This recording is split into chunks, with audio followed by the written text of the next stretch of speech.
নমস্কার। তো আজকে আমার এই চ্যানেলের প্রথম পডকাস্ট এটা। এর আগে আমি আমার পূর্ববর্তী একটা চ্যানেলে এই ধরনের একটা শো শুরু করবার চেষ্টা করেছিলাম, কিন্তু কিছুদিন পর বিভিন্ন কারণে সেটি বন্ধ হয়ে যায়। তো আমি নতুন করে একটি সেপারেট চ্যানেল করি শুধুমাত্র এই পডকাস্টটি করবার জন্য। এবং আমার মনে হয় যে আশা করি যারা আমার শ্রোতারা হবেন তারা এই পডকাস্টটিকে পছন্দ করবে, কারণ এতে কোনো ফর্মাল কথাবার্তা বা কোনো নির্দিষ্ট কোনো মানুষের ইন্টারভিউ এগুলো বর্তমানে হচ্ছে না। হয়তো ভবিষ্যতে যদি আপনারা সাপোর্ট করেন তাহলে হতে পারে, নয়তো বর্তমান যে অবস্থা সেটার কথা বলি। সেটা হচ্ছে যে আমার নিজস্ব অভিজ্ঞতা পরিবেশ নিয়ে, মানুষ নিয়ে, কোনো ব্যক্তি বিশেষে আমার যে অভিজ্ঞতা আমি সেটি সম্বন্ধে এই পডকাস্টে বলব। যদি আপনারা ইন্টারেস্টেড হন আমার সঙ্গে যোগাযোগ করতে বা আমার পডকাস্টে আসতে, তো অবশ্যই আমার সঙ্গে যোগাযোগ করতে পারেন। আমি আমার প্রত্যেকটি ডেসক্রিপশন বক্সে আমার ইমেল আইডি দিয়ে দেবো। আপনারা আমার সঙ্গে যোগাযোগ করতে পারেন যে I have kind of interesting stories or interesting experience in my life and I want to share this. তো আপনারা আমার সঙ্গে যোগাযোগ করতেই পারেন। তো কাম টু দ্য পয়েন্ট। তো আজ আমি যে ব্যক্তিটির সম্বন্ধে কথা বলবো তার সম্পর্কে কথা বলার মতো ধৃষ্টতা আমার করা উচিত নয়, তবুও আমি করছি। তিনি একজন সাবজেক্ট, তিনি একজন ইন্সপিরেশন, তিনি একজন বলতে গেলে আমাদের বাঙালিদের একটা ইমোশন। তিনি হলেন the one and only greatest writer, greatest poet, the greatest singer, greatest music composer and greatest lyricist of all time, the one and only the Rabindranath Tagore. তাকে নিয়ে কোনো কমেন্টস করা বা কথা বলার মতো যোগ্য আমি নই। আমি একজন তার অনুরাগী, তাকে আমি মন থেকে ভালোবাসি। তার গান, তার কবিতা, তার গল্প আমি মন থেকে পড়ি। তাই আমার তার সম্বন্ধে যতটুকু জ্ঞান হয়েছে, অর্থাৎ তার রচনা শৈলী বা তার গান তৈরি করবার শৈলী, বেসিক্যালি গান সম্পর্কে আমি বলবো, কারণ আমি একজন সঙ্গীতের ছাত্র। গান সম্বন্ধে আমার অভিজ্ঞতাটা সামান্য বেশি অন্যান্য জিনিসের থেকে। আমি গান সম্বন্ধেই বলবো বেশিরভাগ। আজকে আমি যে সম্বন্ধে কথা বলবো সেটা হচ্ছে ওনার ফিলোসফি, অর্থাৎ ফিলোসফি অফ রবীন্দ্রনাথ টেগর। ফিলোসফিটা কি? তো প্রথম চলে আসে রবীন্দ্রনাথ টেগরের বাড়ির এনভায়রনমেন্ট সম্বন্ধে। ঠাকুর পরিবারটা আমাদের কলকাতার একটা ঐতিহ্যশালী পরিবার ছিল তখনকার দিনে। এটা আমরা সবাই অল্প বিস্তর সবাই জানি। আসলে আমি যেটা বলতে চাইছি সেটা হচ্ছে যে ওনার এই যে চিন্তা শৈলী ও ওনার এই যে ভাবনা চিন্তা প্রকৃতি সম্বন্ধে, এটা যে শুধুমাত্র ওনার ভিতর থেকেই এসছে সেটা না।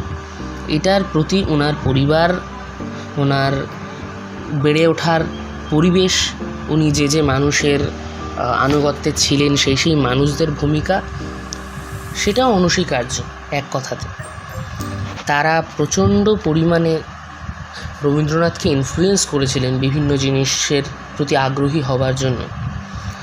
তাই জন্য আজ রবীন্দ্রনাথ ঠাকুর এই পর্যায়ে। তাছাড়া রবীন্দ্রনাথ ঠাকুরের ফিলোসফি ছোটোবেলা থেকেই একটু অন্য রকমের ছিল।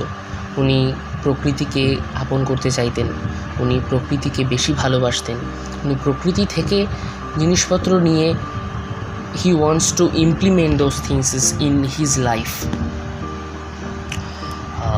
এটা খুবই রেয়ার কেস, সবাই এতদূর ভাবতে পারেন না। আর ওই ছোটো বয়স, স্বভাবতই উনি অনেক ধনী পরিবার থেকে বিলং করতেন এবং ওনার বৈষয়িক সম্পত্তির পরিমাণও বিরাট ছিল। তো সেই থাকাকালীন আজকালকার জেনারেশন যদি হয়, তবে কখনোই সেই মানুষটি কবিতা লিখবে না, সেই মানুষটি গান লিখবে না, সেই মানুষটি ব্যবসা করবে, সেই মানুষটি আরও ধনী হবার চেষ্টা করবে, অথবা নিজের ধনকে ব্যবহার করে তার জীবন ধারণ করবে। ভালোভাবে হোক খারাপভাবে হোক, সেটা that's his personal life, but সে এগুলো নিয়েই করতে চাই। কিন্তু তিনি করলেন তার উল্টোটা। তিনি তার পরিবারের বৈষয়িক সম্পত্তি সব কিছু ভুলে গিয়ে তিনি সঙ্গীত নিয়ে গবেষণা করলেন, তিনি প্রকৃতি নিয়ে গবেষণা করলেন, তিনি শব্দ নিয়ে গবেষণা করলেন, যে মানুষের ইমোশনস, মানুষের দুঃখ সুখ হাসি কান্না এগুলো নিয়ে তিনি ভাবনা চিন্তা করলেন, তিনি সেগুলো নিয়ে কবিতা লিখলেন, গল্প লিখলেন। এটা খুবই রেয়ার কেসেস। এবং এই একটা জিনিসই রবীন্দ্রনাথকে আর 5জন লেখক বা লেখিকা বা আর 5জন মানুষের থেকে আলাদা করে। সেই সময় তার পরিবারের প্রত্যেকেই অল্প বিস্তর লেখালেখি, নাটক, গান এগুলো করতেন। তাদের মধ্যে রবীন্দ্রনাথ ঠাকুর ছিলেন এক্সেপশনাল। অর্থাৎ এক্সেপশনাল কোন দিক থেকে? আমরা স্বভাবতই যেটা যেরকম সেটা সেরকমই করবার চেষ্টা করি, সেটা ভালো হোক খারাপ হোক, বেশি হোক কম হোক, অর্থাৎ যেটা লেখা আছে বা যেটা বলা আছে আমরা সেটাই করতে চাই। রবীন্দ্রনাথ ছোটোবেলা থেকেই একটু বাঁধা ধরার বাইরে ছিলেন, এবং আমি মনে করি যে রবীন্দ্রনাথের এই ব্যাপারটা থেকে আমরাও নিজেদের জীবনে অনেক কিছু শিখতে পারি, যে আমাদের লাইফে বাঁধা ধরা জিনিসটা যাতে না থাকে। অর্থাৎ আমাকে বলা হয়েছে যে গান দিয়ে বোঝাই যে ইমন রাগের একটা বিউটি, তো সেখানে শুদ্ধ মধ্যম রাগে ব্যবহার করা যাবে না। যারা এখানে আমার শ্রোতারা যারা গান বাজনা করেন, যারা ক্লাসিক্যাল মিউজিক জানেন, তাদের পক্ষে এটি বোঝা অত্যন্ত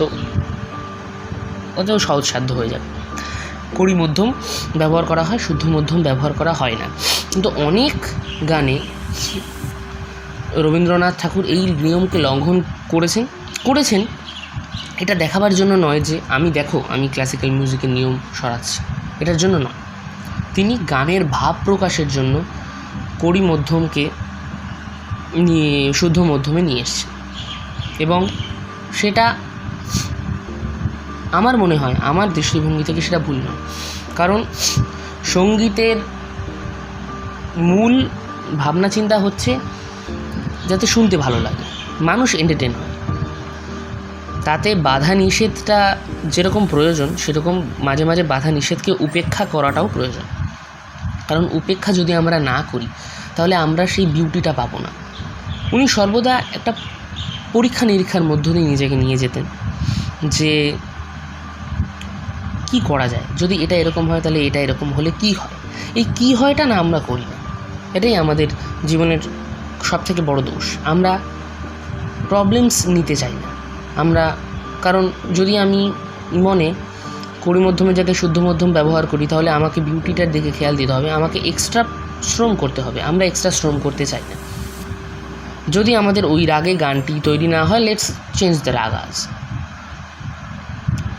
আমরা অন্য একটা রাগে গানটা তৈরি করে নেব, যেটা হালকা চালের রাগ। কিন্তু নয়, উনি ওই একটা রাগকে নিয়ে কীভাবে সেটাকে বিশ্লেষণ করে নতুন ধরনের বিউটি করা যায় সেটা উনি পরীক্ষা নিরীক্ষা করতেন। এবং আমি মনে করি যে আমাদের প্রত্যেকের জীবনে, সেটা গান না হোক, ডান্স হোক, সেটা আঁকা হোক, সেটা আপনার অফিস লাইফ হোক, পরীক্ষা নিরীক্ষাটা প্রয়োজন। যে যদি আমি এইভাবে না করে আমি এইভাবে করি, তাহলে কি হয়, পরিবর্তনটা কি হয়। হোক না বাবা খারাপ, রবীন্দ্রনাথের যে ভুল হয়নি সেটা আপনি কি করে জানেন বা আমি কি করে জানি? হয়তো উনি ভুলটা প্রকাশ করেননি, সেটা অবশ্যই। উনি ভুল থেকে থেকে থেকে থেকে থেকে হয়তো আজকে যে গানটি আমরা শুনছি, যে অপূর্ব সুন্দর গানটা আমরা শুনছি, সেটা ভুল থেকেই এসেছে। সেটা কখনো একেবারে ঠিক হয় না। এছাড়াও তার যে নিয়ম নিষেধাজ্ঞার বাইরে তিনি থাকেন, সেটা আমি তার সম্বন্ধে পড়তে গিয়ে জেনেছি যে তিনি কখনোই একভাবে কারো কোনো গুরুর কাছে গান শিখতেন না। তিনি কোনো মানুষের থেকে অনুপ্রাণিত হতেন, কোনো গানের থেকে অনুপ্রাণিত হতেন।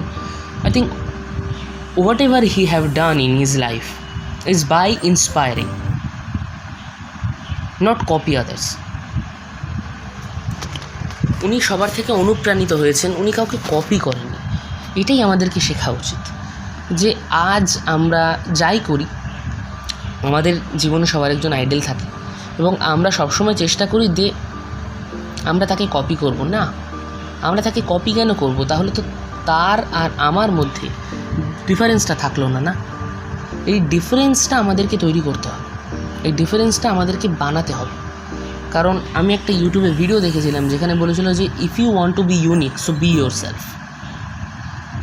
তো যদি আমরা ইউনিক হতে চাই আমাদেরকে নিজস্বতাকে বের করে আনতে হবে। এবং সায়েন্স বলে, চার্লস ডারউইনের মতে পৃথিবীতে আপনার বা আমার থেকে